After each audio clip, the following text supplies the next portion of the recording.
পেয়েছিলাম। আর এত সুন্দর গণেশ ঠাকুর, মানে সত্যি অসাধারণ লাগছে কিন্তু। এবং কুমোরটুলিতে তৈরি হয় বিরাট গণেশ প্রতিমা বরানগরের এই নতুন সঙ্গে স্থান পেয়েছে। এখনো কিন্তু হাওয়া সকালের প্রতিমা আমার মন কেড়ে নিয়েছিল, একদম লাজবাব যাকে বলে সেই প্রতিমা।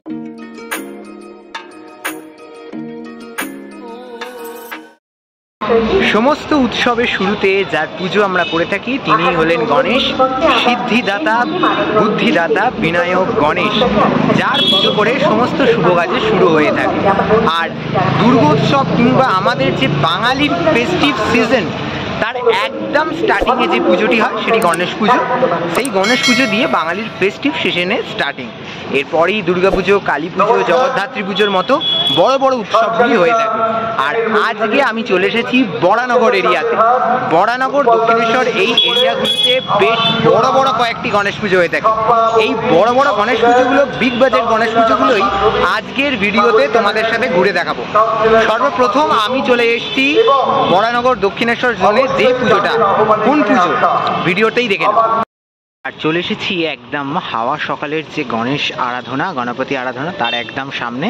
প্রত্যেক বছর হাওয়া সকালের যে প্রতিমা, সেই প্রতিমা আমাদের মন কেড়ে থাকে। এবছরও তার অন্যথা নয়। অসাধারণ এক প্রতিমা, এবং এই প্রতিমা তৈরি করেছেন শিল্পী পরিমল পাল।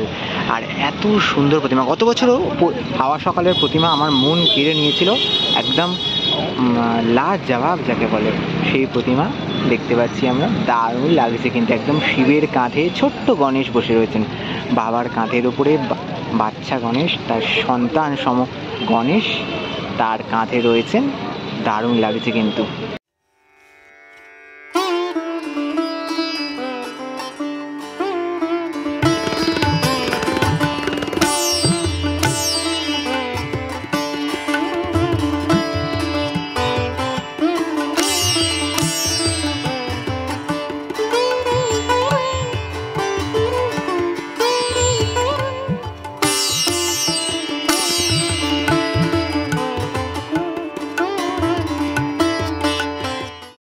নতুন সঙ্গের যে বিরাট গণেশ পুজো, সেই বিরাট গণেশ প্রতিমার পুজো উদ্বোধনটা এখনো হয়নি। সেই পুজো উদ্বোধন হবে, তবে দেখাই চেষ্টা করি যদি গণেশ প্রতিমাটা তোমাদের সাথে দেখাতে পারি। আর সাইড দিয়ে তোমাদের দেখাচ্ছি এই দিক দিয়ে, যেখান থেকে কিন্তু গণেশ প্রতিমাটি দেখতে পাওয়া যাচ্ছে। এবং কুমোরটুলিতে তৈরি হয় বিরাট গণেশ প্রতিমা বরানগরের এই নতুন সঙ্গে স্থান পেয়েছে। এখনো কিন্তু উদ্বোধন হয়নি, পর্দা উন্মোচন হয়নি। তার আগে এই গণেশ প্রতিমা একদম আলোর মালায় সেজে উঠেছে।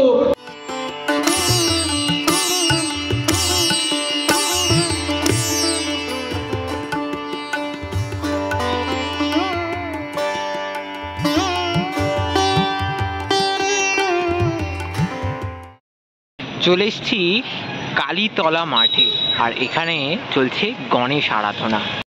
কালীতলা মাঠের সেই পুজোটায় এখন প্রবেশ করছি। আর এই যে মাঠ, মাঠেতেই কিন্তু তাদের পুজোটা হয়ে থাকে।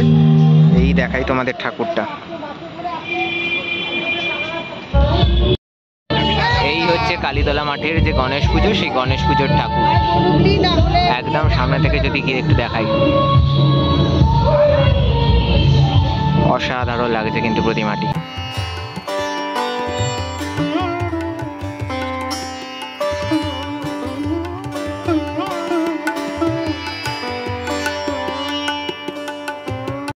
রয়েছি আলমবাজার নবজ্যোতি সংঘ। আর সামনে এই রাস্তাটি কিন্তু সোজা দক্ষিণেশ্বরের দিক থেকে আসছে। আর তার সাথে এবার দেখাই আলমবাজারের এই গণেশ প্রতিমা, মানে ক্ষমা প্রতিমা, মানে মারাত্মক লাগছে এটা কিন্তু। শিল্পী পরিমল পাল তৈরি করেছেন এই প্রতিমা। আর গত বছরে হাওয়া সকালে, বরানগরে হাওয়া সকালে ঠিক এই রকম মুখমণ্ডলের একটি গণেশ ঠাকুর আমরা দেখতে পেয়েছিলাম। আর এত সুন্দর গণেশ ঠাকুর, মানে সত্যি অসাধারণ লাগছে কিন্তু, মানে থিমের সাজেই কিন্তু গণেশ ঠাকুরকে সাজানো হয়েছে। আর ঢোলকে কাঁধে নিয়ে গলায় ঝুলিয়ে একেবারে ঢোল বাজানোর মতোই কিন্তু ভঙ্গিতে গণেশ ঠাকুর রয়েছেন। সত্যি অসাধারণ লাগছে। সত্যি কথা বলতে শহর জুড়ে ঠিক দুর্গাপুজোর আগে আগে এইভাবে সেজে ওঠে আমি তো এই পুজো প্রথমবার দেখলাম, তবে তোমরা কারা কারা এই এলাকায় থাকো, মানে দক্ষিণেশ্বরের কাছাকাছি আলমবাজারের পুজো জানো বা চেনো, তারা অবশ্যই আমাকে কমেন্ট করে জানিও।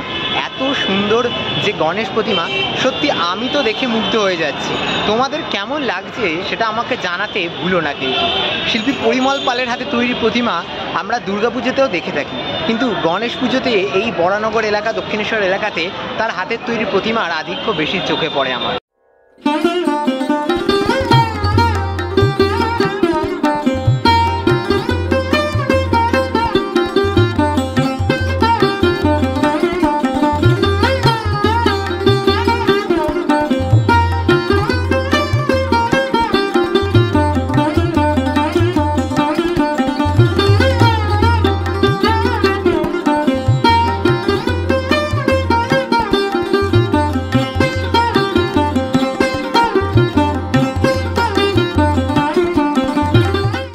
তাহলে আজকের এই ভিডিওতে তোমাদের সাথে শেয়ার করে নিলাম বেশ কিছু গণেশ পুজো যেগুলো বরানগর জোনেতে হয়ে থাকে। সেই সমস্ত সেরা সেরা গণেশ পুজো তোমাদের কেমন লাগলো অবশ্যই জানাতে ভুলো না। আর অবশ্যই চ্যানেলটা সাবস্ক্রাইব করো। দুর্গাপুজোর আপডেট চ্যানেলে প্রস্তুত রয়েছে, প্রচুর আপডেট আসবে। ভিউ দাও, একটু লাইক দাও, শেয়ার দাও, সাবস্ক্রাইব করো। এই সব করলেই তবে আমাদের এনার্জি আসবে। আজকের মতো ভিডিওটা এখানেই শেষ করছি। দেখা হবে পরবর্তী নতুন কোনো ভিডিওতে খুব তাড়াতাড়ি। সকলের থেকে নিচ্ছি বিদায়, সকলকে এখানেই টাটা।